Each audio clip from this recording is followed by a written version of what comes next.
ठीक है बच्चों, आगे क्या होता है। जब वो दोनों बैल यही सोचने लगे कि भागना यहाँ से, हमें यहाँ से भागना चाहिए, तो भागना कायरता है तो फिर यहीं मरो।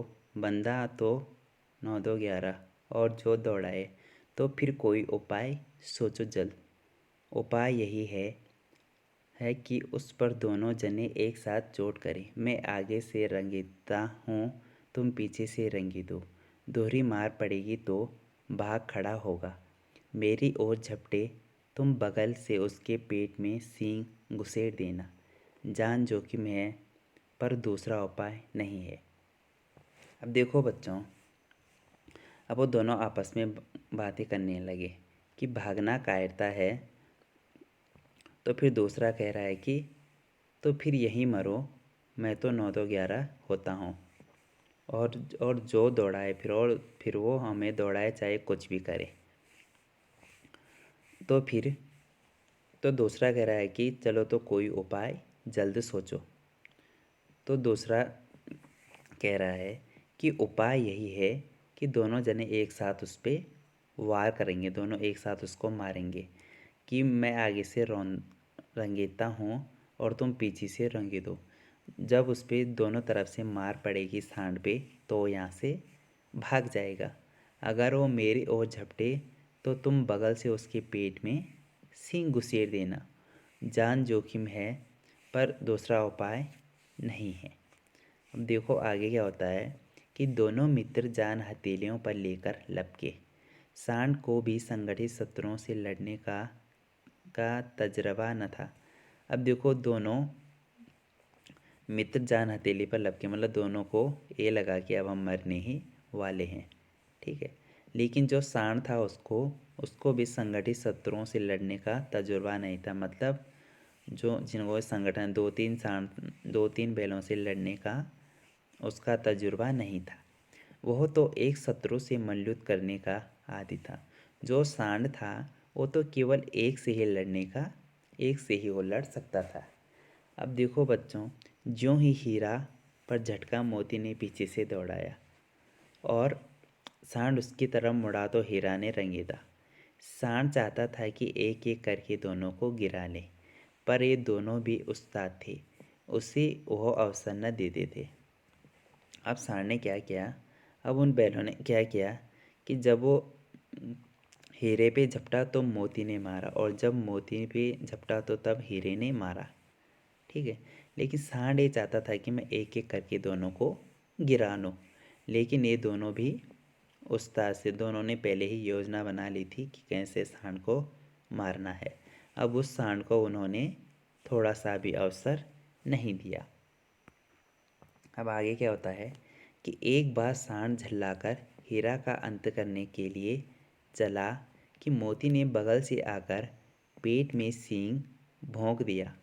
सांड क्रोध में आकर पीछे फिरा तो हीरा ने दूसरे पहलू में सींग चुभा दिया। आखिर बेचारा जख्मी होकर भागा और दोनों मित्रों ने एक दूर तक उसका पीछा किया, यहाँ तक कि सांड बेदम होकर गिर पड़ा। तब दोनों ने उसे छोड़ दिया। ठीक है, अब बच्चों आगे क्या होता है कि एक बार क्या किया, एक बार गुस्से में आकर हीरा का अंत करने के लिए सांड उसकी तरफ आया। तभी क्या हुआ, मोती ने सामने से आकर के सांड के पेट में सींगें चुभा दी। अब सांड को क्रोध में आकर,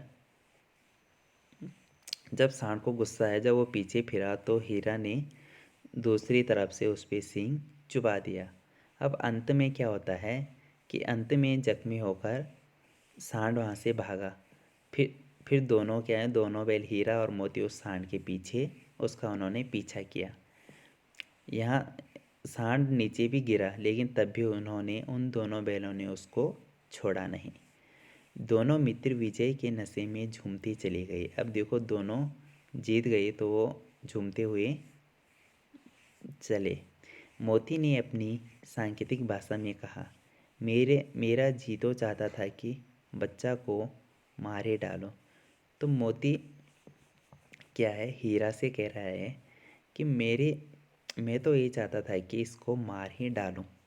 तो हीरा ने तिरस्कार किया। हीरा ने मोती को कहा कि गिरे हुए बैरी पर सींग न चलाना चाहे, कि जो गिरा हुआ मतलब जो डरता हो, जो हमसे मुकाबला नहीं कर पाता हो, उस पे सींग नहीं चलाना चाहिए।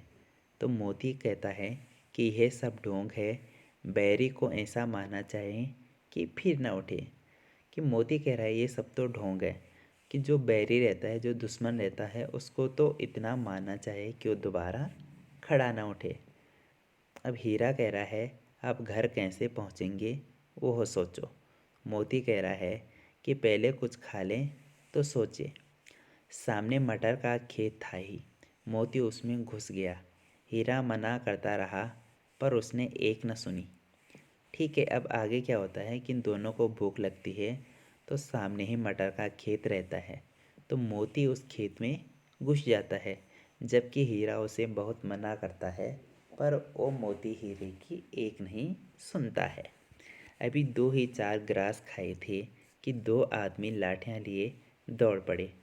अभी मोती ने अभी घास दो चार घास के पत्ते ही खाए थे कि सामने से दो दो आदमी लाठियाँ लेकर दौड़े और दोनों बैलों को उन्होंने घेर लिया। देखो आगे क्या होता है कि हीरा तो मेड़ पर मेड़ पर था, निकल गया।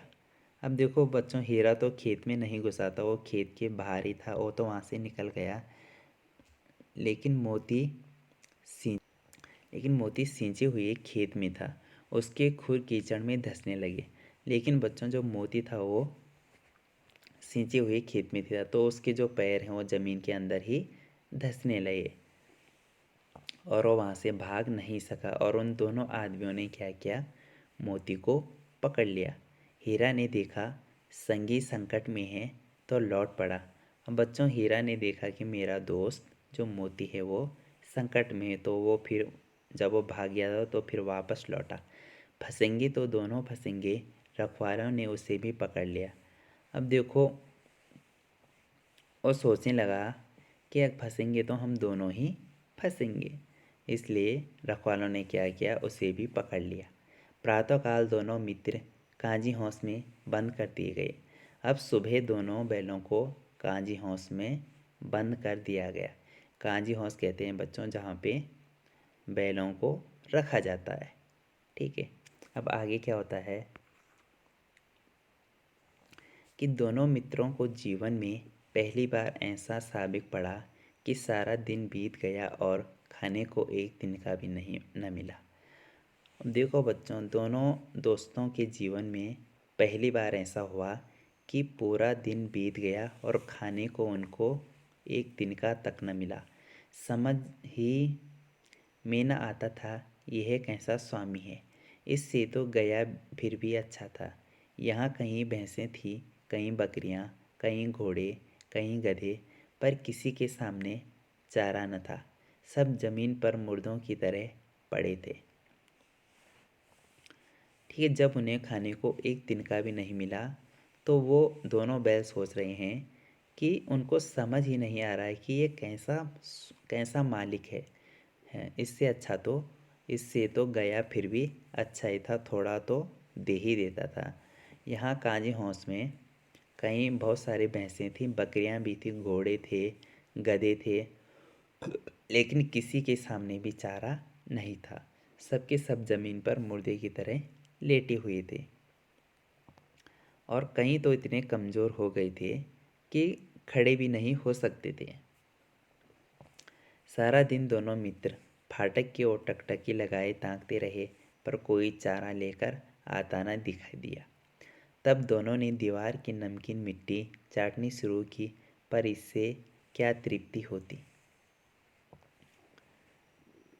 ठीक है, अब देखो बच्चों, जब उन्हें दिन भर कुछ खाने को नहीं मिला, तो दोनों बैल फाटक की तरफ, मतलब दरवाजे की तरफ वो टकटकी लगाए रहते कि कोई चारा लेकर आता हो, लेकिन कोई भी चारा लेकर आता दिखाई नहीं दिया। अब दोनों ने क्या किया कि दीवार की मिट्टी को, नमकीन मिट्टी को चाटना शुरू किया, लेकिन इससे भूख कहाँ मिटने वाली। रात को भी जब कुछ भोजन न मिला तो हीरा के दिल में विद्रोह की ज्वाला दहक उठी। अब देखो बच्चों, जब उन्हें रात को भी दोनों बैलों को कुछ नहीं मिला तो जो हीरा था उसके मन में गुस्सा आने लगा। मोती से बोला, अब तो नहीं रहा जाता मोती। और हीरा ने मोती से कहा कि मोती, अब तो मेरे से नहीं रहा जाता। मोती ने सिर लटकाए हुए जवाब दिया, मुझे तो मालूम होता है प्राण निकल रहे हैं। तो मोती ने भी क्या किया बच्चों, सिर लटकाते हुए कहा कि मुझे भी यही लगता है कि यही लग रहा है कि मेरे प्राण निकलने वाले हैं। इतनी जल्द हिम्मत न हारो भाई, यहाँ से भागने का कोई उपाय निकलना चाहिए। तो हीरा ने कहा कि इतनी भी हिम्मत नहीं हारो, हमको यहाँ से भागने का कोई उपाय निकालना चाहिए। ठीक है।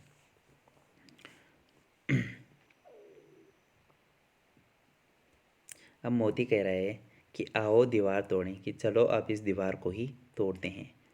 तो हीरा ने कहा, मुझसे तो अब कुछ नहीं होगा, मेरे से तो अब कुछ होने वाला नहीं है।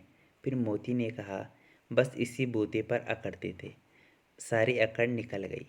बाड़े की दीवार कच्ची थी, हीरा मजबूत तो था ही, अपने नुकीले सींग दीवार में गड़ा दिए और जोर मारा तो मिट्टी का एक चिप्पड़ निकल आया। अब देखो, जिस बाड़े में वो बंद किए गए थे उसकी दीवार बहुत कच्ची थी और जो हीरा था वो मजबूत तो था ही। उसने क्या किया, अपने नुकीले सींग दीवार पर गाड़ दिए और जोर से सींग से मारा तो मिट्टी का एक बड़ा सा टुकड़ा निकल आया। ठीक है, निकल आया। फिर तो उसका साहस बढ़ा। उसने दौड़ दौड़ कर दीवार पर चोटें की और हर चोट में थोड़ी थोड़ी मिट्टी गिराने लगा। ठीक है, जब उसने देखा हीरा ने कि दीवार की मिट्टी निकल रही है तो उसने दौड़ दौड़ करके ज़ोर ज़ोर से वो दीवार पे चोटें करने लगा और हर चोट में थोड़ी थोड़ी मिट्टी गिरने लगी। उसी समय कांजी हौस का चौकीदार लालटेन लेकर जानवरों की हाजिरी लेने आ निकला। हीरा का उजड़पन देखकर उसने उसे कई डंडे रसीदे किए और मोटी सी रस्सी से बांध दिया। अब क्या होता है बच्चों, जब वो मिट्टी तोड़ ही रहा था, दीवार को तोड़ ही रहा था, तो उसी समय जो कांजी हौस का चौकीदार था वह लालटेन लेकर उन जानवरों की हाजिरी लेने निकला। जब उसने देखा कि हीरा क्या कर रहा है, दीवार तोड़ रहा है, तो उसने हीरे पे कई डंडे बरसाए और फिर उसे मोटी रस्सी से बांध दिया। मोती ने पड़े पड़े कहा, आखिर मार खाई, क्या मिला। तो मोती ने हीरे हीरे को कहा कि आखिर तुमने मार खाई तो तुम्हें क्या मिला। तो हीरे ने कहा, अपने बूते भर जोर तो मार दिया, ऐसा जोर मारना किस काम का कि और बंधन में पड़ गए। जोर तो मारता ही जाऊंगा, चाहे कितने ही बंधन पड़ती जाए, जान से हाथ धोना पड़ेगा। ठीक है, अब दोनों आपस में बातें करने लगे कि मोती ने कहा कि आखिर तुमने मार खाई तो मार खा के तुम्हें क्या मिला। तो हीरा कह रहा है कि तो हीरा कह रहा है कि अपने बूते पर जोर तो मैंने तो अपना जोर दिखाई दिया। तो मोती कह रहा है कि ऐसा जोर मारना किस काम का है कि बंधन में पड़ जाए। तो मोती कह रहा है जोर तो सॉरी हीरा कह रहा है कि जोर तो मारता ही जाऊंगा, चाहे मेरे पे कितने ही बंधन पड़ जाए। तो मोती कह रहा है जान से हाथ धोना पड़ेगा। तो हीरा कह रहा है कि कुछ परवाह नहीं, यूँ भी तो मरना ही है। सोचो दीवार खुद जाती तो कितनी जानें बच जाती।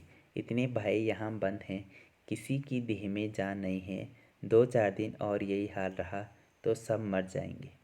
तो बच्चों, हीरा कह रहा है कि मैं कुछ परवाह नहीं कर रहा हूँ कि मरना तो वैसे भी है ये, तो मैं सोच रहा हूँ कि दीवार खुद जाती तो कितनी जानें यहाँ से बच जाती, क्योंकि यहाँ बहुत सारे जानवर हैं। इतने भाई यहाँ बंद हैं, किसी की भी देह किसी के भी शरीर में अब जान नहीं है। 2-4 दिन यही हाल रहा तो ये सब के सब यहीं मर जाएंगे। तो मोती ने कहा, हाँ यह बात तो है, अच्छा तो ला फिर मैं भी जोर लगाता हूँ। तो मोती ने कहा कि हाँ ये बात तो सही है, तो अच्छा मैं भी थोड़ा जोर लगाता हूँ। मोती ने भी दीवार में उसी जगह सींग मारा, थोड़ी सी मिट्टी गिरी और फिर हिम्मत बढ़ी। अब मोती ने भी बच्चों क्या किया, उसी जगह पर सींग मारा जहाँ पे हीरा मार रहा था। और जब मोती ने वहाँ पे मारा तो मिट्टी गिरी और फिर उसकी भी हिम्मत बढ़ गई कि शायद हम दोनों इस दीवार को तोड़ सकते हैं। फिर तो वह दीवार में सींग लगाकर इस तरह जोर करने लगा मानो किसी प्रतिद्वंदी से लड़ रहा हो। अब बच्चों मोती भी दीवार पे ऐसे सींग मारने लगा कि जैसे वो किसी दुश्मन से लड़ रहा हो। आखिर कोई 2 घंटे की जोर आजमाई के बाद दीवार ऊपर से लगभग एक हाथ गिर गई। उसने दूनी शक्ति से दूसरा धक्का मारा तो आधी दीवार गिर पड़ी। अब बच्चों आखिरी में क्या होता है, जब 2 घंटे तक मोती ने जोर लगाया, दीवार पे सींगों से मारा, तो दीवार के ऊपर से लगभग एक हाथ दीवार गिर गई। फिर जब मोती ने जब और शक्ति लगाई, दुगनी शक्ति लगाई, तो जब दूसरा धक्का मारा तो आधी दीवार टूट गई। दीवार का गिरना था कि अधमरे से पड़े हुए सभी जानवर चीत उठे। अब देखो बच्चों, जैसे ही कांजी हौस की दीवार नीचे गिरी तो सभी जानवर जो अधमरे से पड़े हुए थे वो उठे। तीनों घोड़ियाँ सरपट भागी, फिर बकरियाँ निकली, उसके बाद भैंसें भी खिसक गई, पर गधे अभी तक ज्यों के त्यों खड़े थे। अब देखो, जब दीवार गिरी तो वहाँ से 3 घोड़ियाँ भागी, फिर बकरियाँ भी भाग गई, भैंसें भी भाग गई, पर जो गधे थे वो अभी ज्यों के त्यों वहीं पे खड़े रहे। तो हीरा ने उन गधों से पूछा कि तुम दोनों क्यों नहीं भाग जाते।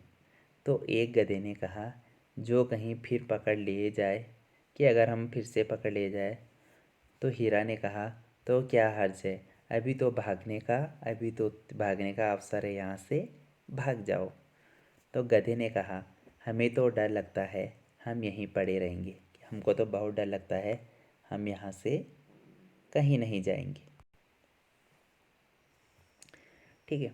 आधी रात से ऊपर जा चुकी थी। दोनों गधे अभी तक खड़े सोच रहे थे कि भागे या न भागे, और मोती अपने मित्र की रस्सी तोड़ने में लगा हुआ था। जब वो हार गया तो हीरा ने कहा, तुम जाओ, मुझे यहीं पड़ा रहने दो, शायद कहीं भेंट हो जाए। अब देखो बच्चों, आधी रात से ज़्यादा समय हो चुका था और दोनों गधे अभी तक खड़े खड़े सोच रहे थे कि भागे या ना भागे।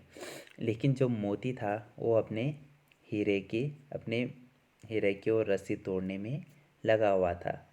जब वो हार गया, जब रस्सी नहीं टूटी, तो हीरा ने कहा मोती को कि तुम जाओ और मुझे यहीं पड़े रहने दो, शायद मेरी भेंट हो जाए।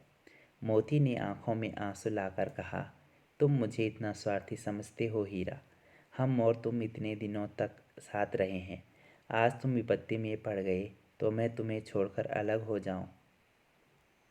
ठीक है। जब उसने कहा हीरा ने कहा कि मुझे यहीं पड़े रहने दो, शायद यहीं मेरी मृत्यु हो जाए, तो मोती की आंखों में आंसू आ गए। तो मोती ने कहा कि तुम मुझे इतना स्वार्थी समझते हो हीरा, क्योंकि हम और तुम तो बहुत दिनों से एक साथ रह रहे हैं, और आज तुम पर विपत्ति पड़ जाए तो मैं तुम्हें छोड़कर अलग हो जाऊं। हीरा ने कहा, बहुत मार पड़ेगी, लोग समझ जाएंगे यह तुम्हारी शरारत है। तो हीरा ने मोती को कहा कि तुम पे बहुत मार पड़ेगी और लोग समझ भी जाएंगे कि ये तुम्हारी शरारत है। मोती गर्व से बोला। अब बच्चों, मोती ने गर्व से कहा कि जिस अपराध के लिए तुम्हारे गले में बंधन पड़ा, उसके लिए अगर मुझ पर मार पड़े तो क्या चिंता, इतना तो हो ही गया कि 9-10 प्राणियों की जान बच गई, वे सब तो आशीर्वाद देंगे। ये तो मोती ने बच्चों गर्व से कहा कि जिस अपराध के लिए तुम्हारे गले में बंधन पड़ा, उसके लिए अगर मुझ पर मार पड़ेगी तो मुझे कोई चिंता नहीं है।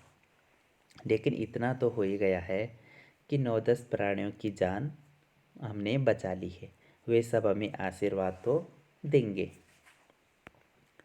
यह कहते हुए मोती ने दोनों गधों को सींगों से मार मार कर बाड़े के बाहर निकाला और तब अपने बंधु के पास आकर सो गया। अब देखो बच्चों, उस बाड़े में केवल 2 गधे ही रह गए थे। तो मोती ने क्या किया कि दोनों गधों को सींगों से मार मार कर बाड़े से बाहर निकाला और तब अपने मोती के पास आकर सो गया। भोर होते ही मुंशी और चौकीदार तथा अन्य कर्मचारियों में कैसी खलबली मची।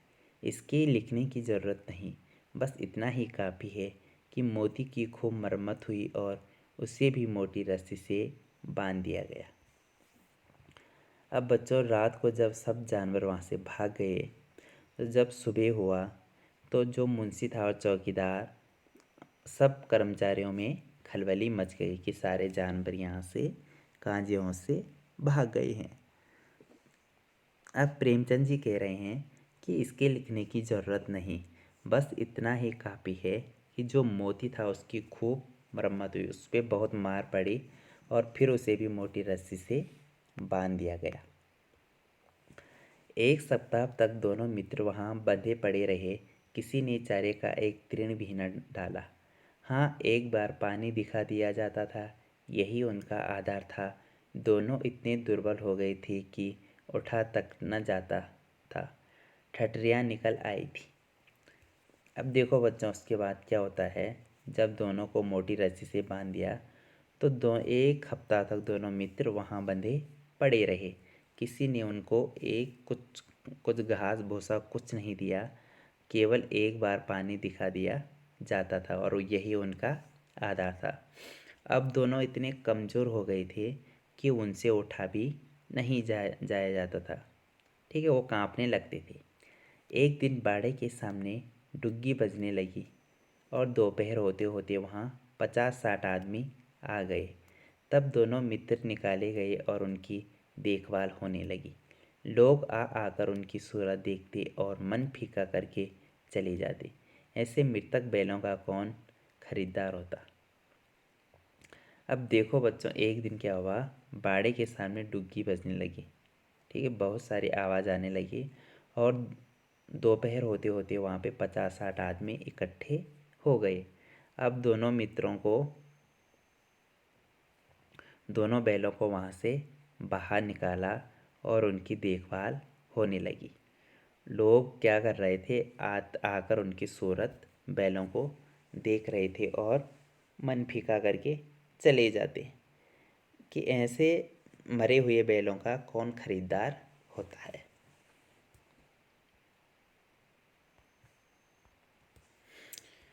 ठीक है, आगे है बच्चों कि सहसा एक दड़ियल आदमी जिसकी आंखें लाल थी और मुद्रा अत्यंत कठोर आया और दोनों मित्रों के कोलों में उंगली गोदकर मुंशी जी से बातें करने लगा।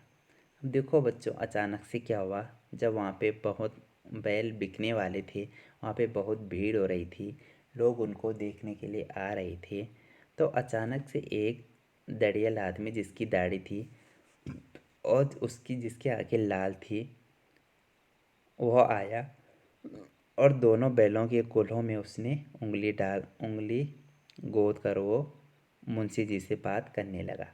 उसका चेहरा देखकर अंतर्ज्ञान से दोनों मित्रों के दिल कांप उठे। ठीक है, जब दोनों बैलों ने उस आदमी को देखा तो वो दोनों बैल कांपने लगे।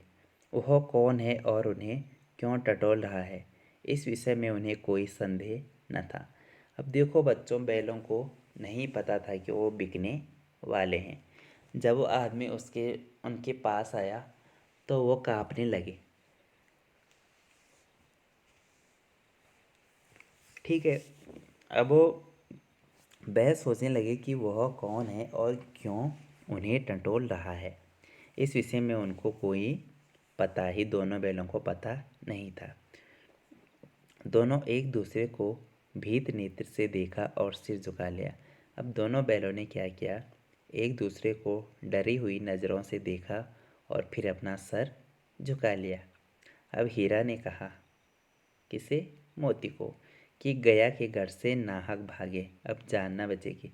कि गया के घर से तो हम पता नहीं क्यों भागे, अब हमारी जान बिल्कुल नहीं बचेगी।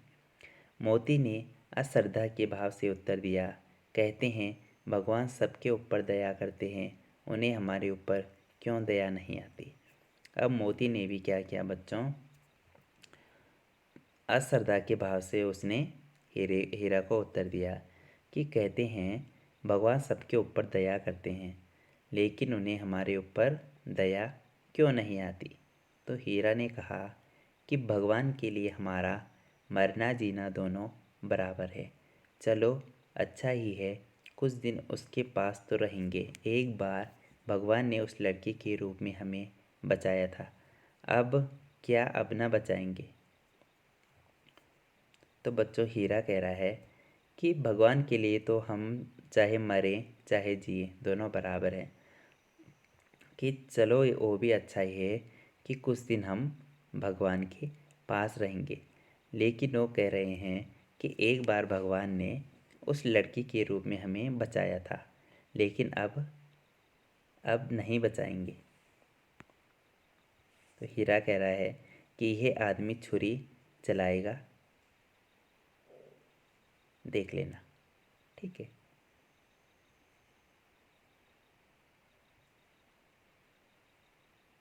तो हीरा कह रहा है कि तो क्या चिंता है, मांस खाल सींग हड्डी सब किसी न किसी काम आ जाएगी। नीलाम हो जाने के बाद दोनों मित्र उस दड़ियल के साथ चले गए। अब देखो बच्चों, जब काजी हौस में उन दोनों बैलों की नीलामी की गई तो वो दोनों बैल नीलामी होने के बाद उस दड़ियल के साथ वो उसके घर चले गए जिस आदमी की दाढ़ी थी। दोनों की बोटी बोटी कांप रही थी। बेचारे पाँव तक ना उठा सकते थे, पर भय के मारे गिरते पड़ते भागे जाते थे, क्योंकि वह जरा भी चाल धीमी हो जाने पर जोर से डंडा जमा देता था। अब देखो बच्चों कि जब उनकी नीलामी हो गई और वो दोनों बैल उस दड़ियल जिस आदमी की दाढ़ी थी वो उसके साथ चले गए। अब दोनों दोनों बैलों के शरीर का हर भाग कांप रहा था और वो पाँव तक न उठा सकते थे। डर के मारे वो गिरते पड़ते हुए वो भागे जा रहे थे, क्योंकि अगर थोड़ी सी भी उनकी चाल धीमी हुई तो वो आदमी उन पे जोर से डंडा जमा देता था। राह में गाय बैलों का एक रेवड़ हरे हरे हार में चरता नजर आया। सभी जानवर प्रसन्न थे, चिकने चपल। कोई उछलता था, कोई आनंद से बैठा भागोर करता था। कितनी सुखी जीवन था इनका, पर कितने स्वार्थी हैं सब। किसी को चिंता नहीं कि उनके दो भाई बंधे के हाथ पड़े कैसे दुखी हैं। ठीक है। अब जब वो आदमी उनको ले जा रहा था तो रास्ते में गाय बैलों का एक समूह उनको चरता हुआ नजर आया, हीरा और मोती को। सभी जानवर बहुत खुश थे, चिकने थे। कोई उछल रहा था, कोई कूद रहा था। ठीक है। तो दोनों बैल सोच रहे हैं कि कितना सुखी जीवन था इनका, पर कितने स्वार्थी हैं सब। लेकिन कितने स्वार्थी भी हैं ये सब। किसी को भी ये चिंता नहीं है कि दो भाई बंधन में पड़े कैसे दुखी हैं। सहसा दोनों को ऐसा मालूम हुआ कि यह परिचित राह है। हाँ, इसी रास्ते से गया उन्हें ले गया था। देखो बच्चों क्या होता है, अचानक से दोनों बैलों को पता चलता है कि ये इस रास्ते से शायद हम आए हैं, कि हाँ इसी रास्ते से गया उन्हें ले गया था। वही खेत, वही बाग, वही गांव मिलने लगे। प्रति क्षण उनकी चाल तेज होने लगी। अब क्या होता है कि जहाँ से वो आए थे कि वही खेत उन्हें नज़र आने लगे, वही बाग, वही गांव उन्हें मिलने लगे। अब देखो प्रति क्षण अब देखो प्रति क्षण उनकी जो चाल थी वो तेज, धीरे धीरे तेज होने लगी। सारी थकान, सारी दुर्बलता गायब हो गई। जो उनकी थकान थी दोनों बैलों की, और जो कमजोरी थी वो सारी की सारी दूर हो गई, सब गायब हो गई। आहा, यह लो, अपना ही हार आ गया।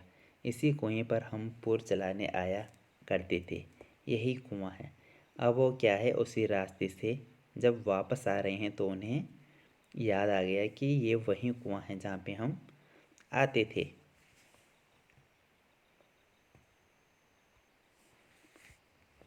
ठीक, तो बच्चों, मोती ने कहा कि हमारा घर नगीच आ गया। हीरा बोला, भगवान की दया है। मैं तो अब घर भागता हूँ, यह जाने देगा, इसे मैं मार गिराता हूँ। नहीं नहीं, दौड़कर थान पर चलो, वहाँ से हम आगे न जाएंगे। ठीक है, तो बच्चों, मोती ने कहा कि अब हमारा घर आने वाला है, शायद हम वहीं जा रहे हैं। तो हीरा बोला कि भगवान की दया है। तो मोती ने कहा कि मैं तो अब घर भागता हूँ। तो हीरा ने कहा, यह जाने देगा। तो मोती ने कहा कि इसे मैं मार गिराता हूँ। तो हीरा कहता है कि नहीं नहीं, दौड़कर थान पर चलो, दौड़ करके जगह पर चलो और वहाँ से हम आगे ना जाएंगे। दोनों उन्मत्त होकर बछड़ों की भांति कुलेल करते हुए घर की ओर दौड़े। वह हमारा थान है। दोनों दौड़कर अपने थान पर आए और खड़े हो गए। दड़ियल भी पीछे पीछे दौड़ा चला आता था। अब देखो बच्चों, जब वो बैल उसी रास्ते से आए तो उन्हें ये लगने लगा कि अब हम शायद अपने घर ही वापस जा रहे हैं। तब वो दोनों मस्त होकर के छोटे बछड़ों की भांति वो नाचते गाजते घर की ओर दौड़े और कहने लगे कि वो हमारा स्थान है जहाँ पे हमें ले जाया जा रहा है। दोनों दौड़कर अपने अपने स्थान पर आ गए और खड़े हो गए। और जो वो दड़ियल था, जो आदमी उन्हें ला रहा था, वो भी पीछे पीछे दौड़ता चला आता था। झोरी द्वार पर बैठा धूप खा रहा था। अब देखो वहीं आ गए वो जहाँ वो सबसे पहले थे। ठीक है, जो उनका मालिक झोरी था। देखो, झोरी द्वार पर बैठा धूप खा रहा था। बैलों को देखते ही दौड़ा और उन्हें बारी बारी से गले लगाने लगा। मित्रों की आंखों से आनंद के आंसू बहने लगे। एक झुरी का हाथ चाट रहा था। अब देखो बच्चों, जो झुरी था वो दरवाजे पर बैठा हुआ था और बैलों को देखते ही वह दौड़ा और झुरी ने बारी बारी से दोनों बैलों को गले लगाया और दोनों बैलों की आंखों से आनंद के आंसू बहने लगे। एक झुरी का हाथ चाट रहा था। अब दड़ियल ने जाकर बैलों को रस्सियाँ पकड़ ली। तो झुरी ने कहा कि मेरे बैल है। तो दड़ियल ने कहा, तुम्हारे बैल कैसे? मैं मवेशी खाने से नीलाम लिए आया हूँ। तो वो कह रहा है दड़ियल कि मैं तो इन्हें काजी हाउस से लाया हूँ नीलाम करके। तो झूरी कहता है, मैं तो समझा हूँ, चुराए चुराए लिए आते हो, चुपके से चले जाओ। मेरे बैल हैं, मैं बेचूंगा तो बिकेंगे। किसी को मेरे बैल नीलाम करने का क्या अख्तियार है? तो जोरी ने कहा वो दड़ियल को कि मैं तो समझता हूँ कि आप चुरा के लाए हो। अब तुम यहाँ से चुपके से चले जाओ। मेरे बैल हैं और मैं बेचूंगा तो ये बैल बिकेंगे। किसी को मेरे बैल नीलाम करने का अधिकार नहीं है। जाकर थाने में रपट कर दूंगा। तो दड़ियल कहता है कि मैं जाकर थाने में तुम्हारी रिपोर्ट कर दूंगा। तो झूरी कहता है, मेरे बैल हैं, इसका सबूत ये है कि मेरे द्वार पर खड़े हैं। तो झूरी कहता है बच्चों कि ये बैल मेरे हैं, इसका सबूत ये है कि ये बैल मेरे दरवाजे पर खड़े हैं। दड़ियल झल्लाकर बैलों को ज़बरदस्ती पकड़ ले जाने के लिए बढ़ा। उसी वक्त मोती ने सींग चलाया, दड़ियल पीछे हटा। मोती ने पीछा किया, दड़ियल भागा। मोती पीछे दौड़ा। गांव के बाहर निकल जाने पर वह रुका, पर वहां पर खड़ा दड़ियल का रास्ता देख रहा था। दड़ियल दूर खड़ा धमकियां दे रहा था, गालियां निकाल रहा था, पत्थर फेंक रहा था और मोती विजयी सूर की भांति उसका रास्ता रोके खड़ा था।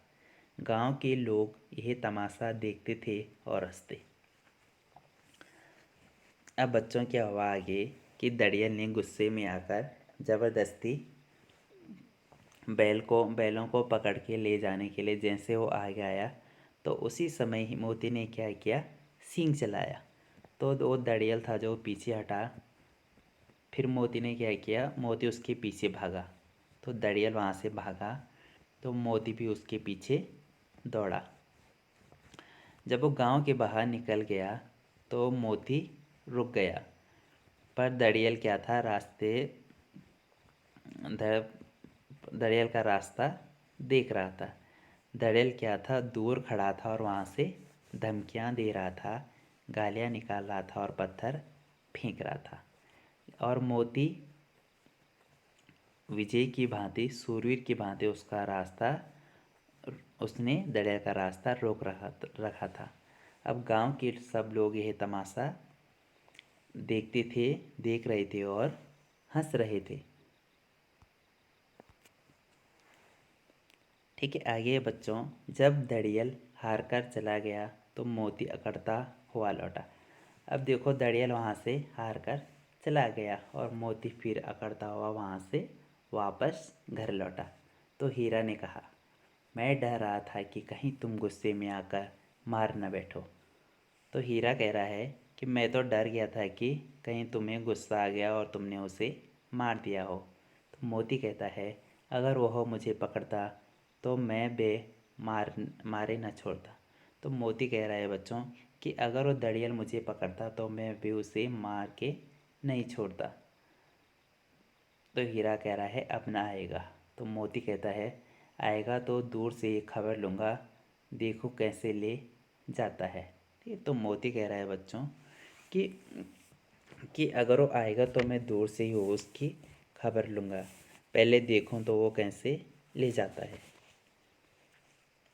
ठीक है,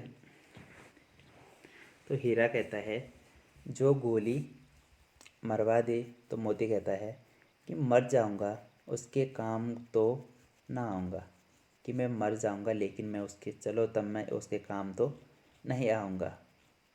तो हीरा कहता है कि हमारी जान को कोई जान ही नहीं समझता। कि हम बैलों की जान को तो कोई जान समझता ही नहीं है। फिर वो कहता है कि इसीलिए कि हम इतने सीधे हैं। ज़रा देर में नादों में खली, भूसा, चोकर और दाना भर दिया गया और दोनों मित्र खाने लगे। झोरी खड़ा दोनों को सहला रहा था और 20 लड़के तमाशा देख रहे थे। सारे गांव में ओछा सा मालूम होता था। उसी समय मालकिन ने आकर दोनों के माथे चूम लिए। अब आगे क्या होता है बच्चों, जब वो वापस झूरी के घर में आ गए तो झूरी ने क्या किया, नाद में खली डाला, बोसा डाला, चकोर और दाना भर दिया। अब दोनों मित्र उसे खाने लगे। अब झूरी खड़ा होकर दोनों को सहला रहा था और गांव के 20-25 लड़के ये सारा तमाशा देख रहे थे। और सारे गांव में के लोग उन बैलों को देखने के लिए आ रहे थे। उसी समय क्या होता है, जो झूरी की पत्नी रहती है वो मालकिन आती है और दोनों बैलों का माथा चूमने लगती है। ठीक है, इस प्रकार से ये पार्ट यहाँ पे ख़त्म हो जाता है।